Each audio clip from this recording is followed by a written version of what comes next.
Bonsoir, et je suis très heureux, moi aussi, d'être parmi vous, d'autant plus heureux que ce n'est pas la première fois que j'interviens devant les Amis de l'Université. En effet, l'Alliance des Rhodaniens est membre des Amis de l'Université, et les Amis de l'Université sont membres de l'Alliance des Rhodaniens. Donc chacun est un peu chez l'autre, et c'est fort bien.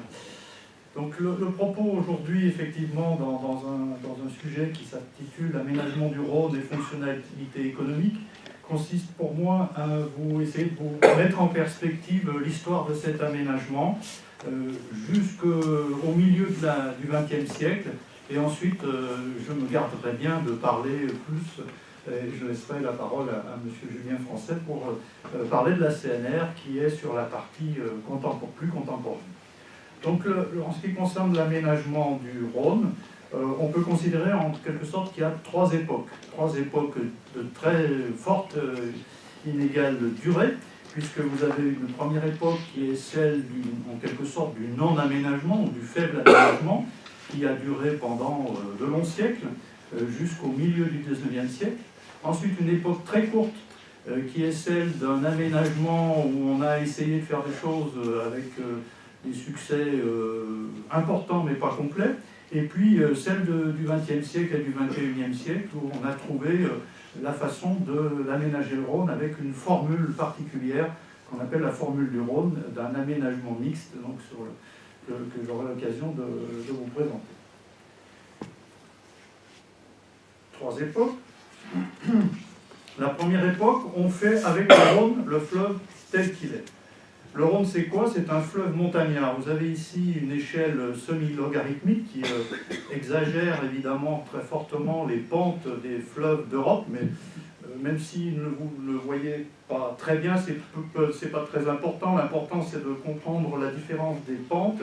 Et vous voyez très nettement à gauche le Rhône, qui n'a comme seul équivalent en Europe que le Rhin supérieur à l'amont du lac de Constance et à l'amont de Bâle.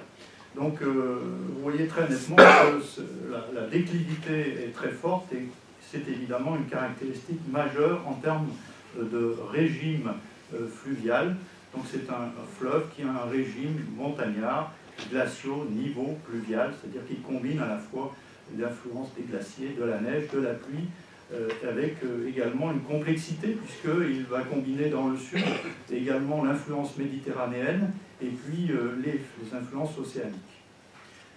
Donc un régime très irrégulier.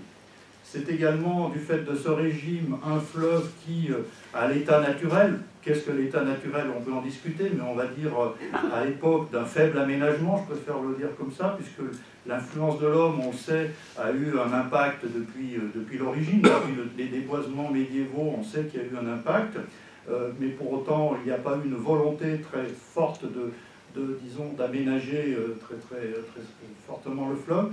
Vous aviez ici, avec la carte de Cassini, un fleuve qui divaguait et qui se tressait, voire s'anastomosait, comme l'expliquent fort bien les travaux de Jean-Paul Bravard, qui d'ailleurs va faire paraître très prochainement un ouvrage que je vous conseille avec Jacques Bettemont sur le Rhône. Je pense que ça sera un ouvrage de référence. Alors, ce Rhône a été utilisé depuis fort longtemps. Je passe sur l'époque préhistorique pour ici vous montrer un flash sur l'époque romaine.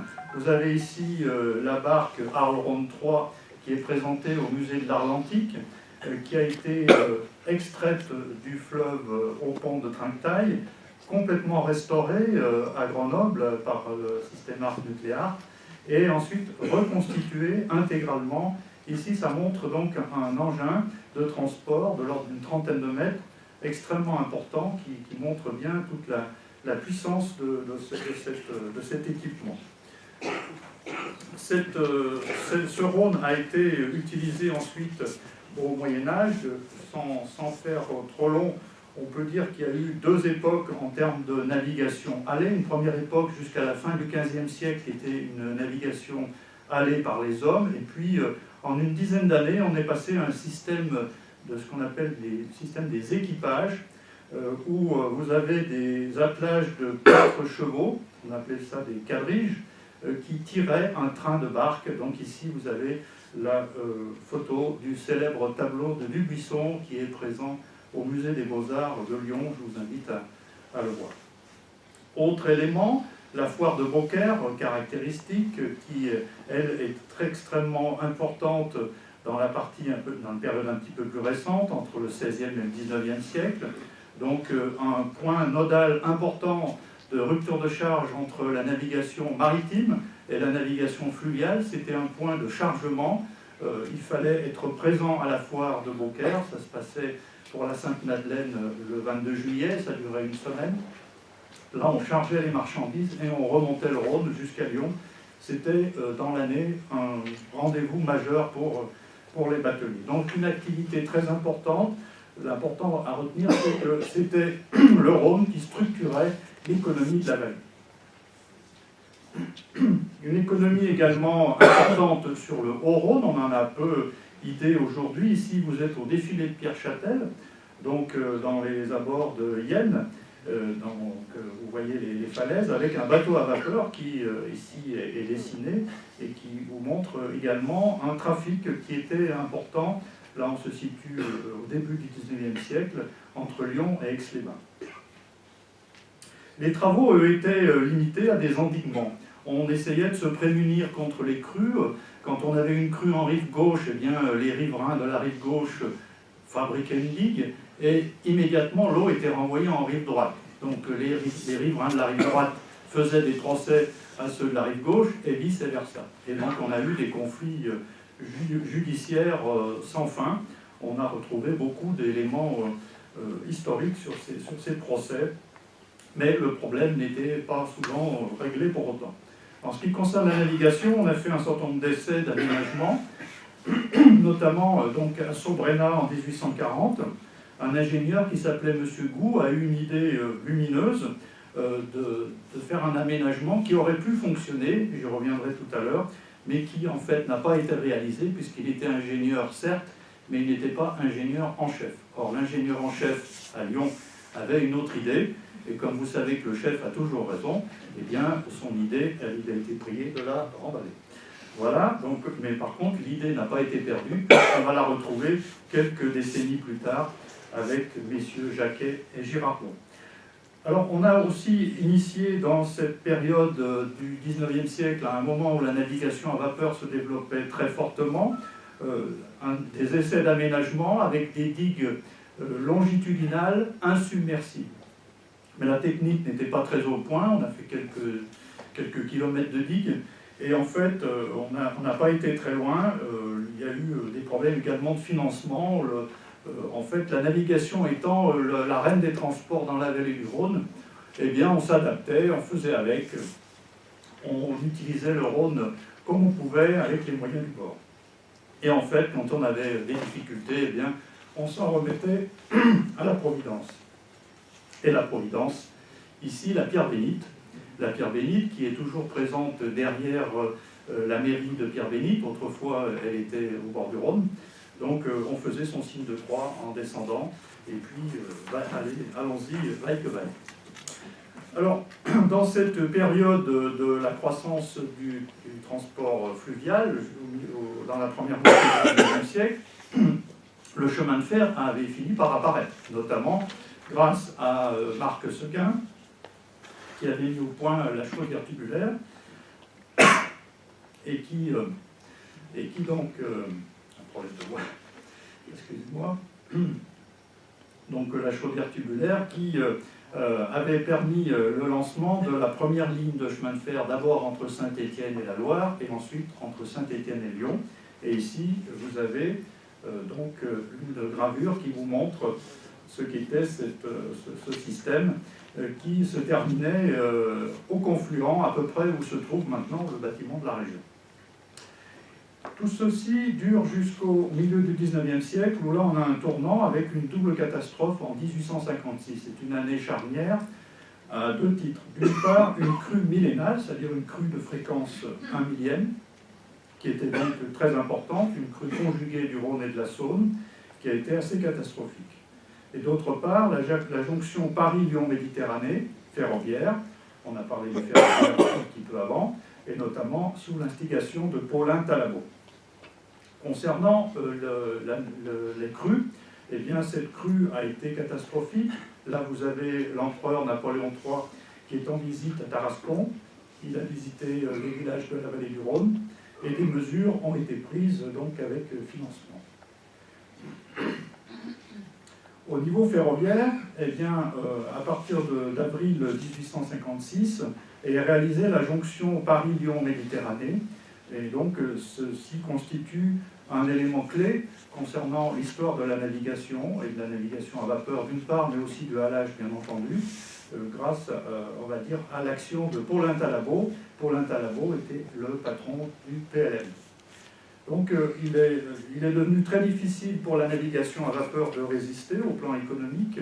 Et effectivement, en 10 ans, entre 1856 et 1866 environ, eh bien, le trafic qui était autour de 560 000 tonnes passe à 210 000 tonnes. Donc c'est tout à fait spectaculaire au niveau de la chute du trafic. La flotte est divisée par 10. Il faut désormais aménager. Donc, pour s'en sortir, aménager, la première idée, c'est d'aménager à courant libre pour répondre à la concurrence ferroviaire. Premier élément, sur la Saône, c'était plus facile. On n'avait pas de la problématique du profil en long montagnard que j'évoquais au début. C'est une rivière avec un régime pluvial, avec un cours plus paisible, mais aussi des crues difficiles, en tout cas très longues. Et donc, par contre, on a pu procéder à un aménagement par des systèmes de barrages mobiles éclusés. Barrages donc, qui étaient réalisés par des aiguilles. Donc, barrages réalisés par des aiguilles. Ici, ces aiguilles étaient disposées côte à côte et on les retirait les unes après les autres. D'abord par des systèmes très archaïques, on montait sur la passerelle et on tirait les aiguilles, c'était extrêmement dangereux. Et ensuite par des systèmes de crochets où on tirait toutes les aiguilles les unes après les autres. Ça permettait d'abattre le barrage et de laisser passer l'eau par-dessus le barrage. On a ainsi aménagé la Saône par des systèmes de bief accompagnés à côté de ce barrage d'écluses. Donc un système qui a fonctionné, qui a été construit dans la période entre 1841 et 1880. Vous voyez qu'on a commencé avant la jonction du PLM. Et puis ensuite, la deuxième génération, elle est beaucoup plus récente, c'est au XXe siècle. Mais sur le Rhône, la difficulté est plus grande, pour les raisons que j'ai indiquées concernant les problématiques hydrauliques. Et donc là, il faut beaucoup plus de crédit.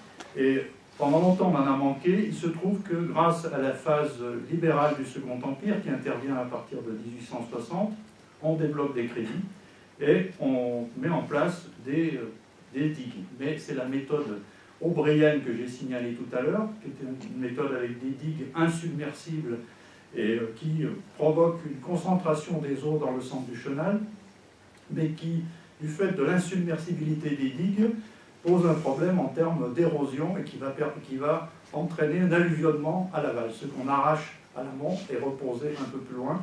Et donc on a des difficultés en termes de tirant d'eau.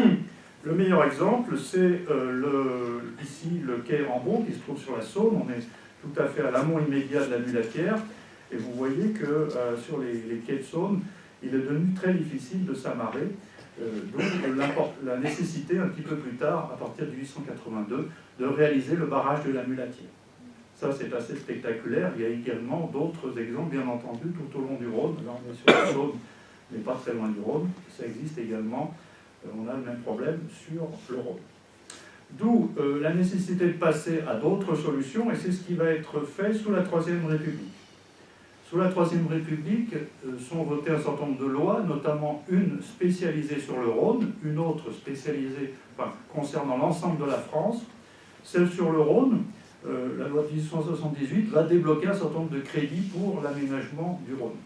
Mais c'est aussi à cette époque qu'est votée, un an plus tard, la loi Fraissinet, du nom du ministre des Travaux publics Charles de Sauce de Fraissinet, qui va être une loi qui va harmoniser les gabarits des écluses sur l'ensemble des canaux français et également dégager des crédits pour les aménagements sur les grandes rivières de la France. Donc là, sous cette Troisième République, M. Jacquet, qui est lui ingénieur en chef, il est le chef, va retrouver la méthode qui avait été inventée en 1840 par l'ancien ingénieur qui, lui, n'était pas en chef et qui était présent à Sobrena. Cette méthode a été diffusée entre-temps un peu partout en Europe, notamment sur l'Elbe et le Danube, et M. Jacquet va reprendre ce qu'il trouve sur l'Elbe, sans même savoir que tout ça avait été inventé sur le Rhône. M. Jacquet va mettre au point cette méthode. Elle va être ensuite perfectionnée par son successeur qui s'appelle Henri Girardon, donc ingénieur en chef du service spécial du Rhône, puisqu'on avait constitué un service spécial du Rhône. Il existait aussi un service de la Saône. En quoi ça consiste? Vous avez donc un système de digues longitudinales, je vais revenir un peu, de digues longitudinales qui sont tenues par des épis noyés plongeants, donc ils sont légèrement inclinés, et ces digues, vous voyez, sont tout à fait à ras de l'eau et légèrement sous l'eau, donc à la retenue normale. Ce qui fait qu'en période de crue, eh bien, on a évité ainsi les effets de cette érosion trop forte que j'évoquais tout à l'heure avec la méthode précédente, des digues insubmersibles, et on permet ainsi d'avoir un système où c'est le fleuve qui va s'auto-entretenir. Donc on va creuser là où c'est nécessaire et déposer là où c'est nécessaire. Donc c'est-à-dire une méthode qu'on n'était pas arrivé jusqu'alors à réaliser. C'est la méthode qu'on appelle Girardon. Donc voilà, qui a été effectivement mise au point, affinée par Henri Girardon, même s'il ne l'a pas vraiment inventée, et elle a été popularisée sous ce nom-là, notamment dans un congrès international sur les voies navigables qui se passe à La Haye, aux Pays-Bas, en 1892.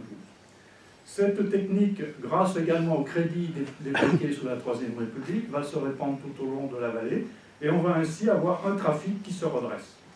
Vous voyez très nettement le trafic qui remonte.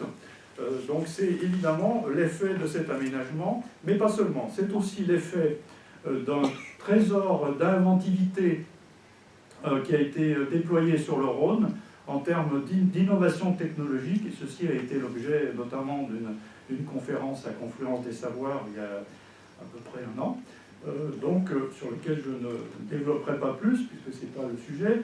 Mais c'est un point évidemment capital, une innovation technologique grâce également à la perspicacité d'un certain nombre de capitaines d'industrie tels que Jean Bonnardel ou M. Brettmeyer.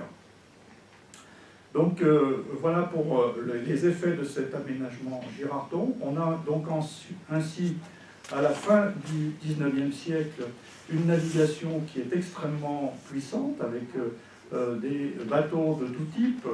Les plus importants, ce sont les 4 bateaux à 2 cheminées, 4 remorqueurs à 2 cheminées, qui tirent des trains de barque et qui ont une puissance très très importante. Mais pour autant, le problème n'est pas encore complètement résolu. Il suffit d'avoir un problème sur l'ensemble du chenal pour que la navigation soit bloquée. Et c'est ce qui se produit notamment dans certains secteurs de seuil en roche dure, et donc là, la navigation peut être paralysée. Il nous manque la fiabilité de cette navigation. Donc il faut encore progresser et trouver d'autres solutions. Et il faudrait effectivement canaliser. Et puis parallèlement, il y a aussi des besoins agricoles. L'agriculture se développe, il y a besoin de mécanisation, et les besoins d'irrigation dans le sud se font de plus en plus pressants. Les chambres d'agriculture du Sud ont des besoins d'eau, et il faut également puiser cette eau du Rhône. Également, on a une activité de flottage, ça c'est pour mémoire, sur le Rhône ici, donc une rigue qui transporte les pierres sur l'amont de la vallée. En termes de canalisation, on a également, dans un premier temps, cherché à aménager des canaux latéraux. Des canaux latéraux, c'est-à-dire on a essayé d'une part de réaliser un canal latéral de navigation. Donc notamment, M. Krams, en 1873, a eu un projet de canal latéral en rive gauche pour naviguer au long du Rhône. Et puis également des canaux d'irrigation. On est même allé jusqu'à des déclarations d'utilité publique.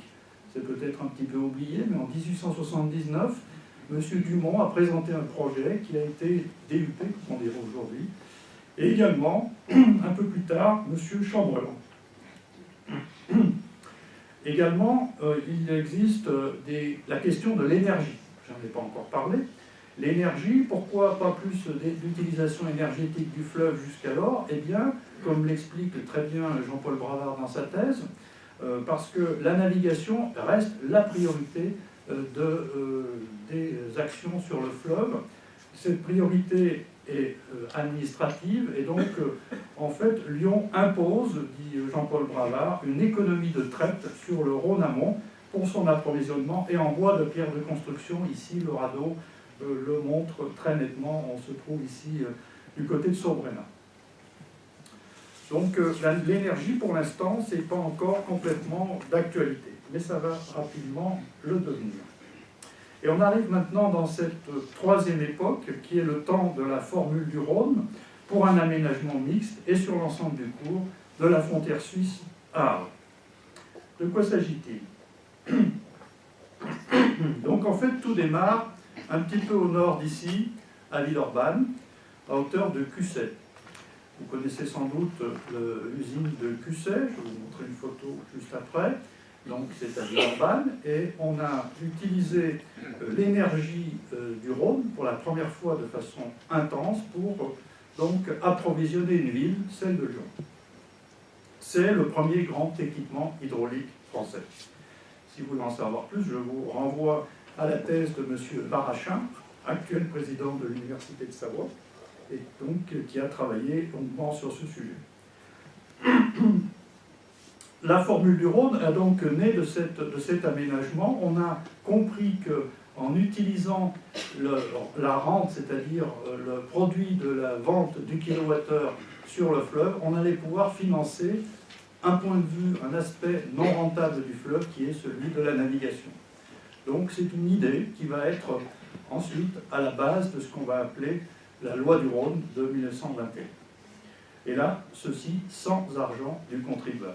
Et ainsi naît l'idée de pouvoir financer un aménagement du Rhône sans avoir de problématique de concurrence, en tout cas pour le contribuable, entre canal de navigation, canal d'irrigation, utilisation énergétique. Et c'est l'idée donc du triple point de vue, c'est ainsi que l'on l'appelle dans la loi du Rhône de 1921, triple point de vue d'un aménagement mixte, donc au triple point de vue de l'énergie, de la navigation et de l'irrigation et des autres usages agricoles. C'est ainsi l'idée. Voilà cette fameuse usine de Cusset, donc à Villeurbanne. Et c'est un paradoxe, cette usine de Cusset qui appartenait à la Société des Forces Motrices du Rhône est ensuite tombée dans l'héritage d'EDF. Et aujourd'hui, on peut dire que les racines de la CNR sont nées dans une usine qui est en fait à EDF. C'est pas le moindre paradoxe. Vous avez ici donc également le pont de Mons. Donc tout cet aménagement de Miribel-Jonage constitue un système donc complet entre énergie et navigation, et c'est le premier, donc avant la fin du XIXe siècle. Cette idée est développée de façon plus globale sur l'ensemble de la vallée à partir de 1898.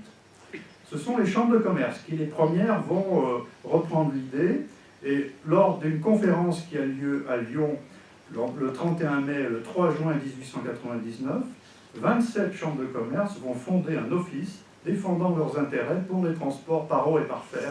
C'est le premier office des transports en France. Cet office des transports, il existe toujours, l'OITC du Sud-Est, présidé aujourd'hui par le président de la CCI de Villefranche. À l'époque, c'était Auguste Isaac, qui était le président de la Chambre de commerce de Lyon, qui a fondé cet organisme. L'objectif était de tirer parti du Rhône et en tant qu'outil de navigation pour développer le commerce et l'industrie, et de façon à ne plus dépendre du monopole du chemin de fer, puisque assez rapidement, entre le milieu du XIXe siècle, où on avait une voie d'eau qui était dominante, on est passé à un chemin de fer dominant. Et vous comprenez bien qu'en termes de concurrence et de prix donc des produits, il est toujours délicat d'avoir un seul mode de transport.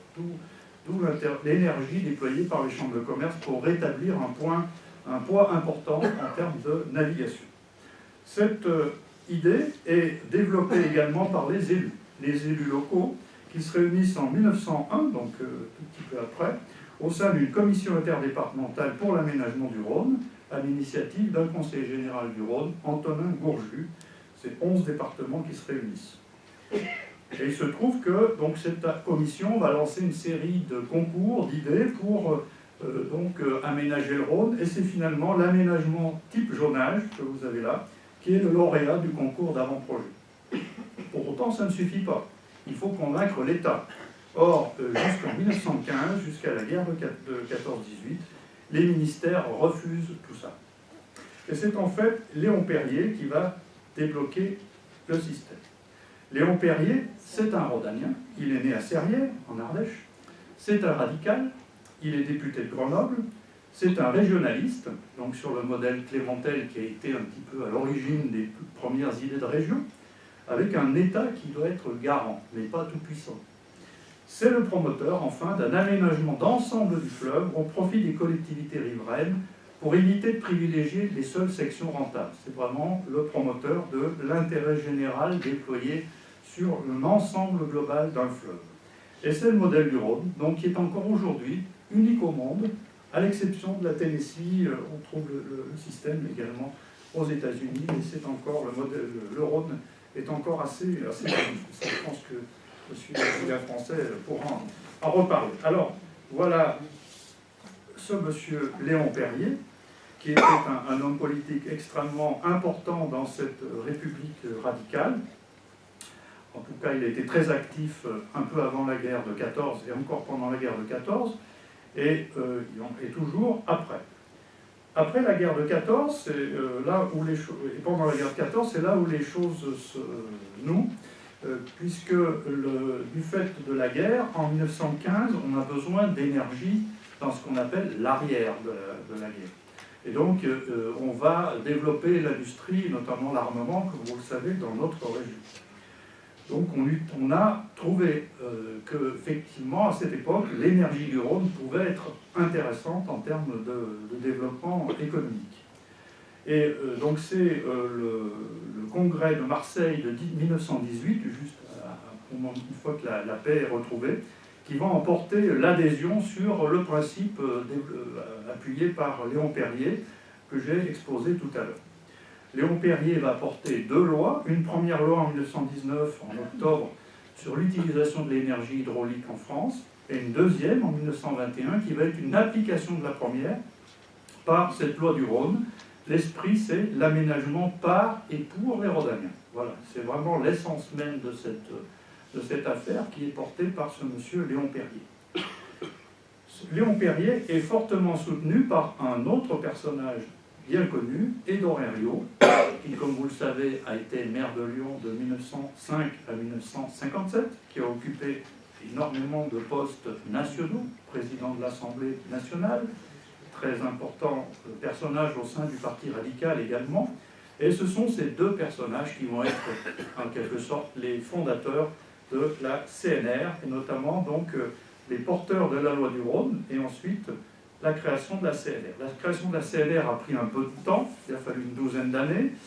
Il y a eu, comme le disait Léon Perrier, des barrages de papier. C'est encore un peu compliqué aujourd'hui, ça ne vous a pas échappé, mais ça l'était déjà. Et on a en 1933 l'Assemblée générale constitutive de la première société d'économie mixte, une des premières sociétés d'économie mixte en France. Son président, c'est Léon Perrier. Mais l'État n'est pas actionnaire. Il n'est pas actionnaire et pourtant il est tout de suite omniprésent dans cette société générale, société d'intérêt général. C'est donc une définition tout à fait originale. Et l'État est omniprésent au motif qu'il garantit les emprunts. Et de fait, eh bien, on va voir rapidement le poids de l'État puisque le directeur général, M. Aubert, ainsi que le secrétaire général, M. Tournier, sont désignés contre l'avis du président Léon Perrier. Ils vont finir par s'entendre, mais au départ, c'était un petit peu frais.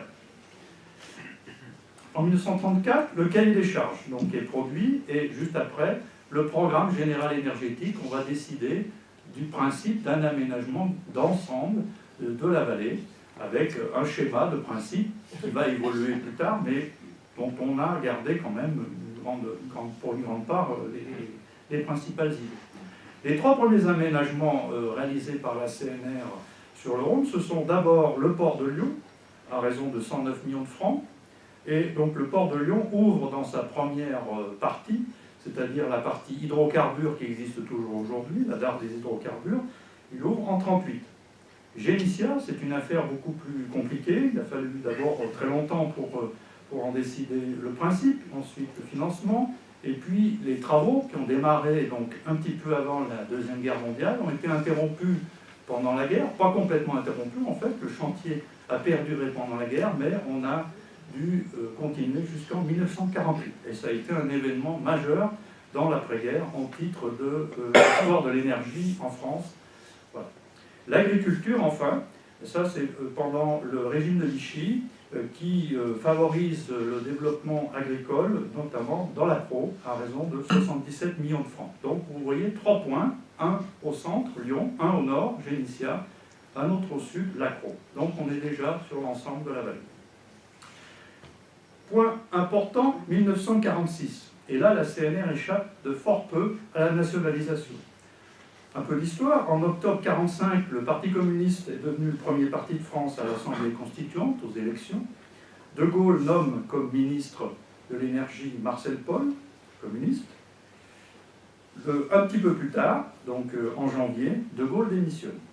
Puis s'engagent les débats sur la loi de nationalisation de l'énergie. Il y a des désaccords entre les communistes et une partie de la SFIO emportée par M. André Philippe, d'une part, et le MRP et une autre partie de la SFIO commandée par M. Ramadier. Un compromis est trouvé, donc on admet qu'on ne liquidera pas tout de suite la CNR, on dit simplement qu'on va liquider la CNR d'ici le 31 décembre de l'année 1946. Premier élément. Deuxième élément, les communistes demandent un décret, c'est-à-dire qu'à ce moment-là, c'est très simple de supprimer d'un trait de plume la CNR, et les autres demandent une loi, ce qui est un petit peu plus compliqué. Et c'est finalement la loi, le principe de la loi qui est retenu. Mais finalement, surtout, ce qui est important, c'est de dire que fin 1946, les communistes quittent le gouvernement, on est en pleine période de guerre froide, et ainsi la CNR échappe à la nationalisation. Ensuite, le film continue, la CNR donc vivra une vie très liée à EDF jusqu'en 2000, jusqu'au moment de l'ouverture du marché de l'électricité. Elle est en fait dépendante du seul acquéreur d'énergie et du seul organisme qui a le droit de distribuer l'énergie, EDF. On a donc un certain nombre d'accords qui sont passés en novembre 1948 entre EDF et CNR. Comment ça se passe? EDF exploite les centrales et accorde une redevance avec une marge faible à la CNR. Cette marge sera quasi nulle après 1959, elle était plus forte d'ailleurs au début, jusqu'en 2000, jusqu'à l'ouverture du marché électricité. Édouard Herriot, qui est opposé au principe, quitte la vice-présidence de CNR. Léon Perrier meurt en décembre 1948. Et je vais bientôt terminer en vous parlant de la dernière partie avant l'action pleine et entière de CNR. La CNR va être en fait stabilisée seulement vraiment à partir de 1959. Après des démêlés très très compliqués, le bien fondé de la CNR demeure encore fragile pour l'existence même des écluses. En 1953, il y a un débat très, très vif pour savoir si on fera des écluses ou non à l'aménagement de Montélimar, qui est le deuxième aménagement. Ce débat est gagné par les élus locaux qui effectivement obtiennent des écluses. Et on obtient également le maintien de l'existence de la CNR jusqu'à l'accord de 1959 qui lie sa dépendance à EDF. En fait, contre le fait que la CNR devient liée à EDF, eh bien, on maintient cette entreprise. Tout ça a bien évidemment évolué beaucoup depuis 2001, mais M. Julien Français y reviendra. Et puis, donc, cette époque, c'est le début des aménagements à grand gabarit du Rhône. Et vous avez ici l'aménagement de Donzère-Mondragon, voilà, avec ici l'usine hydroélectrique de Bolène et l'écluse de Bolène qui a été mise en service en 1952. Merci.